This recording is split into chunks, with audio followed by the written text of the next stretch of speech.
Bonjour à tous. Bienvenue au bulletin d'information à Top News. Au sommaire. Otages japonais de l'État islamique, difficile bataille contre l'OTAN pour obtenir leur libération. Kahwaji inspecte les positions de l'armée à Ersal. Les Occidentaux cherchent à renverser Poutine.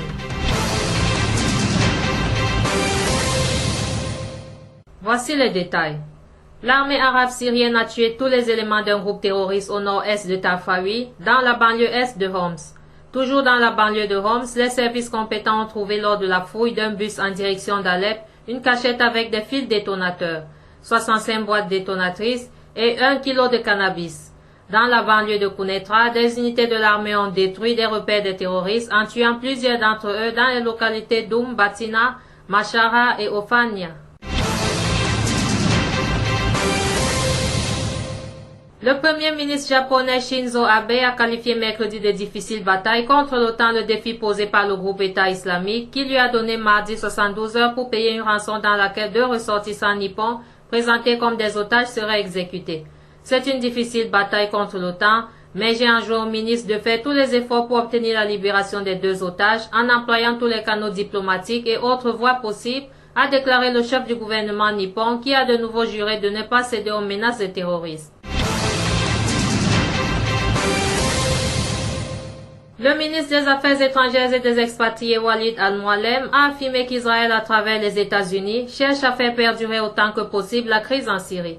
Israël est une partie essentielle de la conspiration tramée contre la Syrie et il sert de l'organisation terroriste du Front Nosra dans le sud, a précisé M. Muallem dans un entretien accordé à la chaîne satellitaire Al-Akbariya As-Souriya. M. Muallem a qualifié l'agression israélienne de dimanche dernier contre la ville de Kounetra de violation de la souveraineté syrienne et d'agression flagrante contre les territoires syriens, assurant qu'Israël payera cher cette agression. Par ailleurs, dans la suite de l'interview par rapport aux consultations de Moscou, M. Muallem a souligné que le président Bachar al-Assad a donné des directives de déployer tout effort afin de faire réussir cette rencontre. M. Muallem a rappelé que la rencontre vise à s'accorder pour tenir un dialogue intersyrien afin de mettre au point l'image de la Syrie future. À cet effet, il a précisé que le gouvernement syrien n'a refusé aucune personne à qui l'invitation a été adressée, ajoutant que la délégation participant du gouvernement est de haut niveau et jouit d'une grande expertise diplomatique. Le commandant en chef de l'armée libanaise, le général Jean Kahwaji, a inspecté mercredi les positions de la troupe à Ersa dans la Beka, rapporte l'Agence nationale d'information. À la frontière sud, le calme prévalait mercredi, alors que la troupe effectuait des patrouilles dans un contexte de forte tension avec Israël après le raid lancé samedi sur le Golan syrien qui a coûté la vie à des combattants du Hezbollah et à un officier iranien.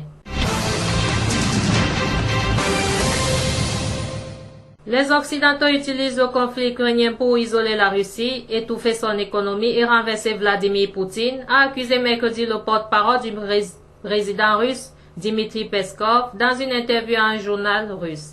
Si ça n'avait pas été la Crimée ou l'Est de l'Ukraine, ils auraient trouvé autre chose, a déclaré M. Peskov à l'hebdomadaire Argumenti Ifakti.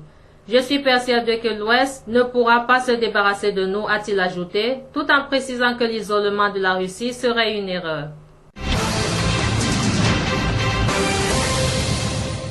Autre titre. Les autorités du sud du Yémen, loyales au président Abed Rabo Mansour Hadi, ont décidé de fermer mercredi l'aéroport international et le port d'Aden en signe de solidarité avec le chef de l'État. Le comité de sécurité de la province d'Aden a annoncé dans un communiqué la fermeture de l'aéroport et du port pour protester contre les atteintes au symbole de la souveraineté nationale et de la légalité constitutionnelle qui est le président Hadi. L'autorité du chef de l'État, originaire du Sud, est de plus en plus contestée dans la capitale Sanaa par les miliciens chiites qui contrôlent la ville. Un Palestinien de 23 ans a attaqué au couteau et blessé plusieurs personnes dans un bus dans le centre de Tel Aviv avant d'être blessé par balle puis arrêté par la police, a indiqué la porte-parole de la police d'occupation israélienne, Louba Samri. 5 personnes ont subi des blessures graves ou sérieuses et 4 autres ont été légèrement blessées, a dit la porte-parole sans préciser si toutes avaient été blessées au couteau ou d'une manière selon l'AFP. Pour sa part, la chaîne panarabe Al-Mayadeen, citant des médias israéliens, a fait état de 13 blessés, dont 6 grièvement atteints. L'assaillant a été identifié par la police comme un Palestinien de Tulkarem, en Cisjordanie occupée.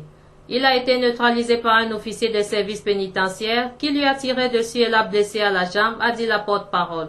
Elle n'a pas fourni d'explication à l'acte du Palestinien, sinon en le qualifiant de terroriste, qui a été arrêté et conduit à l'hôpital par la police d'occupation qui l'interrogera.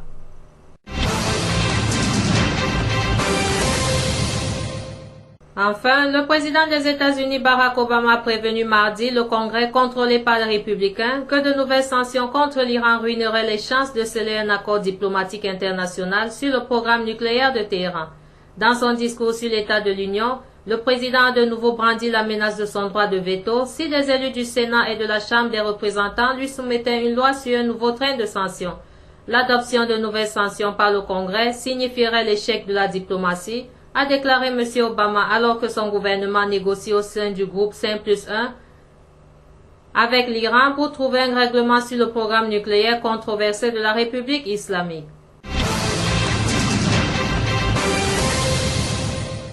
Merci à vous qui nous suivez de Beyrouth et partout ailleurs. Bulletin présenté par Anna et Kamé.